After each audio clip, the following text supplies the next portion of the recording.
But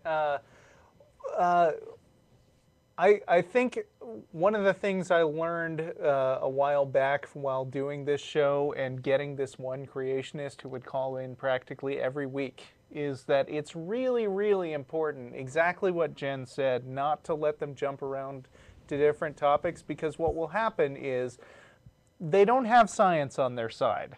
So they will throw out something that they consider to be basically a magic bullet, something which will destroy the entire science with one thing like, oh, I didn't realize there were dinosaur footprints next to human footprints. Yeah. Why, that completely invalidates everything I think. Yeah.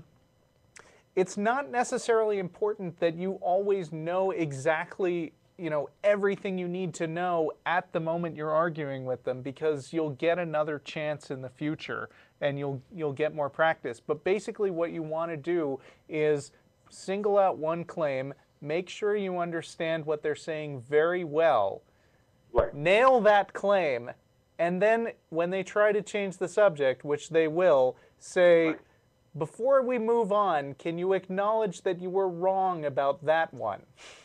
Okay. Yeah. You got to chip away at these things one thing at a time, because what you'll get is creationists sending you this giant wall of links that say, oh, how can you refute all of this? Yeah. And it's like, well, I can't. I don't have that much time, but I can refute one at a time very thoroughly. Okay. Yeah.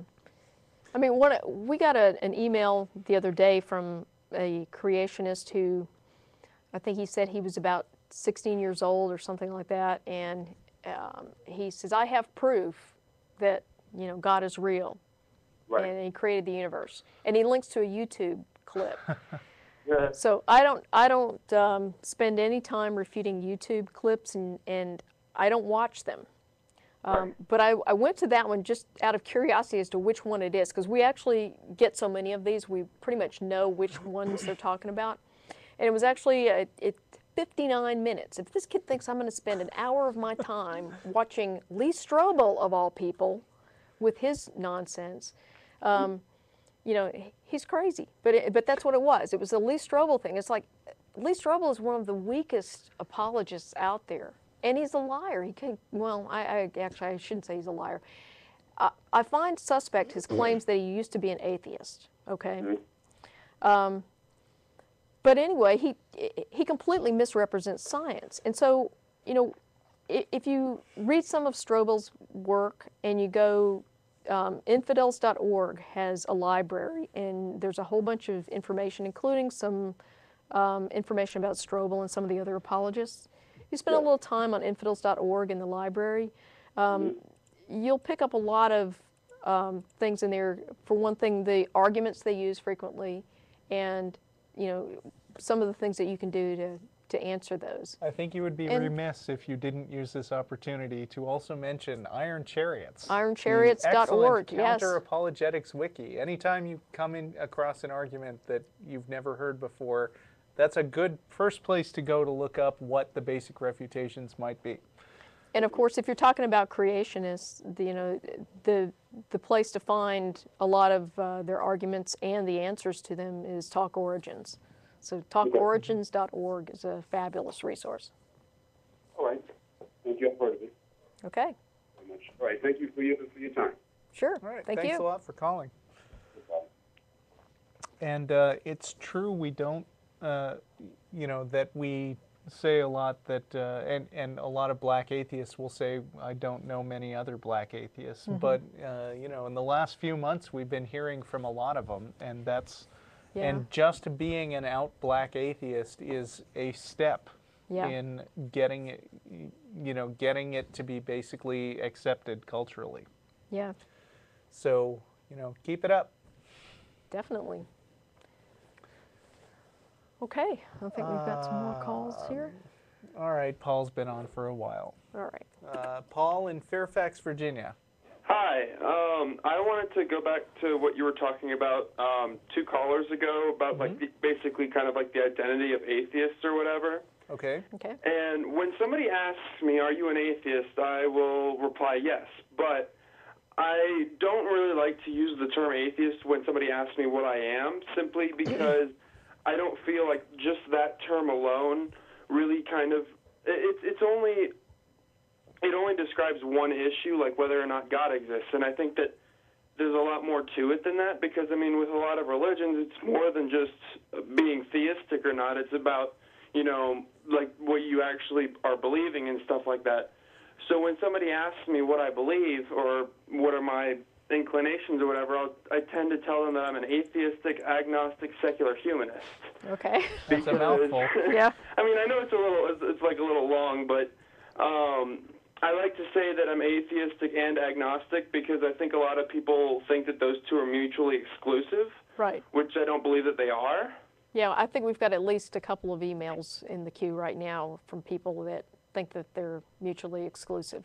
And if we don't have one, wait 5 minutes. Yeah, yeah.